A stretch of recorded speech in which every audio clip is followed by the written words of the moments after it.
Hello orchestration friends, this is a first tutorial on Finale for those who might be having a little bit of difficulty. I'm going to open up the software and talk about how to put some notes in. So you can choose between default document or setup wizard. I think the setup wizard is pretty self-explanatory, but let's run through it really quickly. You can create your own new ensemble, or there's a whole bunch of wonderful options down here that might be helpful to you. Make sure your score page, your part size are the right ones. Letter size is great for now. Now maybe I want to have a piano and a flute. You can find all those over here, whatever you need. Name your title, subtitle, and so forth. Copyright, I'd at least put the year that you're doing. Maybe even your name. And whatever else you want. And then choose all these things as you desire right here. And then we go in and do our thing. And if you're writing music that's not tonal, you can write keyless, and that's just a great thing to do. So here we are in our score. You'll notice that we have that original tempo marking right there. We won't go through tempo markings too much for now, but we will get there in another episode of Finale. It's so fun. That's the name of the series. So I just clicked over here to get into my quarter notes. That's not the only way to get here, but it's a fine way. But I don't want to be clicking over here all the time. So what I want to show you today are note input secrets just to get you going faster, keyboard shortcuts.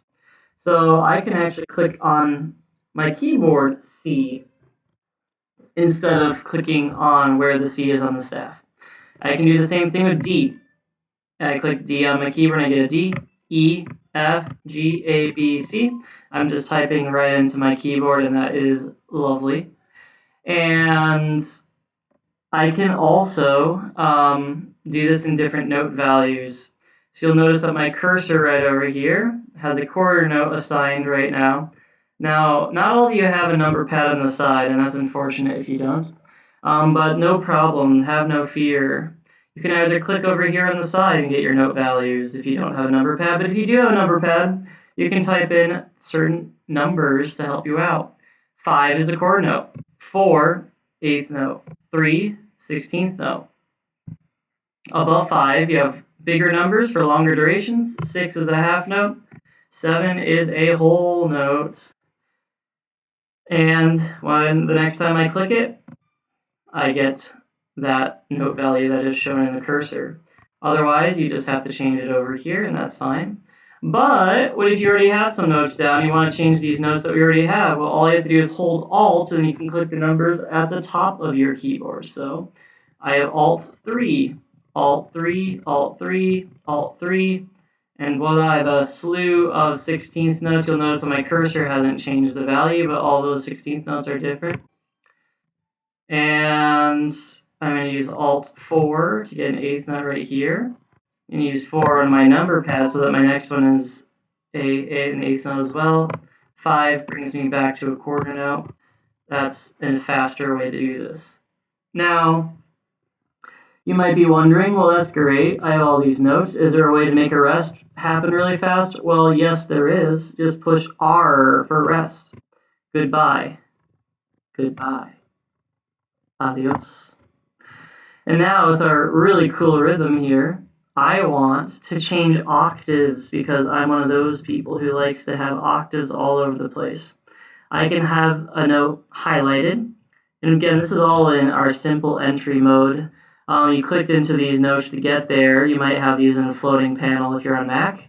But you can also go there by looking. You have a great slew of tools. On Windows, they snap in. On Mac, they don't because I don't know why. But snapping is better, so yay Windows. But you can go to Simple Entry Tool up here in the top, and that also brings you to the same place that clicking one of these notes would bring you. So I go to Simple Entry Tool, and I've been there the entire time, as long as I'm selecting notes. And I can hold Shift to get back on topic and go up and down in octaves. So if I hold Shift and go down, or up, is going to bring me up and down octaves. If I'm not holding shift, well, then I'm just going up and down the scale that I'm in the key that I'm in. Okay, so if I don't want these rests anymore, all I have to do is click R again. You'll notice that it just puts them in the center because it unfortunately can't remember what it had before. Once it's a rest, it's a rest. The old note is gone forever. So maybe you're like that and you're like, oh, I don't want to like retype in that note. Well, it's simple, barely an inconvenience. You just hold Control and Z at the same time and do a undo. That is something you've probably done in other applications. So Control Z still works in Finale. That's all in simple entry mode. And that's all great. Well, one other thing I want to show you in simple entry mode is, well, what if we're using the piano and we want to have multiple layers? Actually, two things I want to show you. But the first one will be this one. So what if I have this beautiful thing right here? I held Alt and clicked 6 to change that to a half note. I'm going to move my cursor down to the nearest octave so that it's not a really high A. So what if I want a second line right here? What if I want something in sixths right here against this? Well, I just need another layer if I want to have it in the same staff right here. So I'm going to go all the way down to my bottom right here, and I'm going to go to 2, because these are your layers. 4 different layers for 4 opportunities. Usually you'll only use 2. It'd be a little bit unwieldy to have 3 or 4 in the first place. But here I have a 2.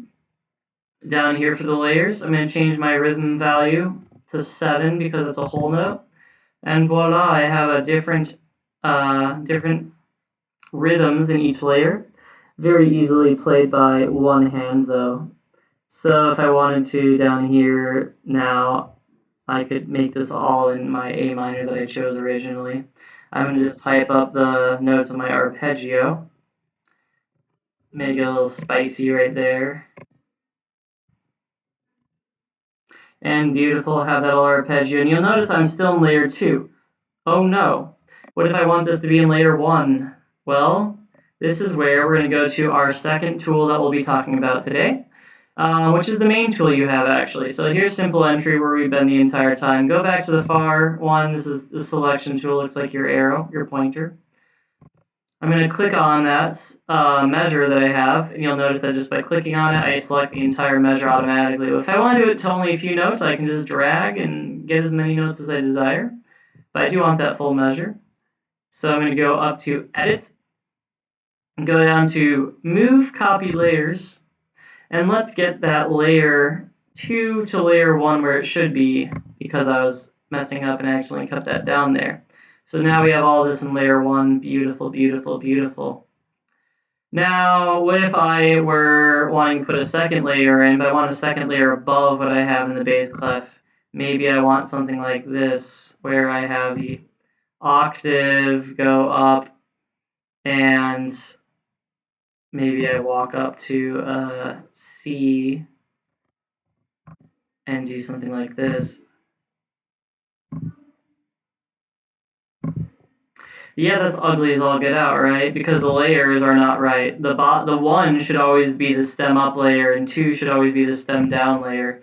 Now, I might be mad and just have to redo the whole thing, or I can remember, well, what else did I see on the Edit menu? So I go Edit, Move Copy Layers. I'm not only going to move layer 1 to layer 2 or layer 2 to layer 1, I'm going to actually hold both of them down right here. You see here, there's actually a move and a copy, which is interesting, but we're moving them, obviously. So layer 1 will become layer 2, layer 2 will become layer 1, and voila, I'm unmixed from what I had before. So that's all in the selection tool. You can select everything you need to. You go to Edit, and you'll have Move Copy Layers when you have something selected. There's a few other tricks that you can do that have to do with note entry when you're in the selection tool. What if I want all of these notes to go up or down an octave? I'll simply push, while I have it selected, 8 or 9. 8 goes down, 9 goes up. And maybe I decided I don't want to start in the third of my A minor right here, and I want to start on the tonic of that scale. Well, simply I can move up or down by step diatonically by 6 and 7. So 6 goes down a step, and 7 goes up a step, and that's how we end up right here. So again, 8 and 9 are down and up an octave, so 9 is going up, 8 is going down, and then 6 and 7 goes up in steps, and 6 goes down in steps. So, one other thing, you'll notice that now I'm in the scale, but I have that G sharp there. How did I put that G sharp in? And I probably need one right here anyway in the scale. Now let's do some melodic minor here. I'm going to use the plus sign on my keyboard to raise it up. Now, if we're going down our scale as we normally do, well, in this next measure is going to be naturally natural. So I'm going to sneak it in here with some 16ths. You'll notice that these are actually going to be sounding as a G sharp and an F sharp still. But what if I don't want that? Well, N for natural. N for natural. And I can even do it over here. N for natural, and then have my sharps. And if you're wanting flats, well, plus is sharp, so you can probably guess that minus signs are flats. So I can use a flat with a minus sign, an N for natural, and a plus for sharp. If you need some of the double sharp stuff, well, I think that is using, yes, it is shift plus, shift minus. That's how you get those doubly sharped and doubly flatted things if you ever need that. Okay, so that's a basic tutorial on note entry, and I'll be giving you a few more of these over the semester so that you can understand how to do dynamics and articulation, formatting, and so forth. Hope this is helpful to you. Thank you.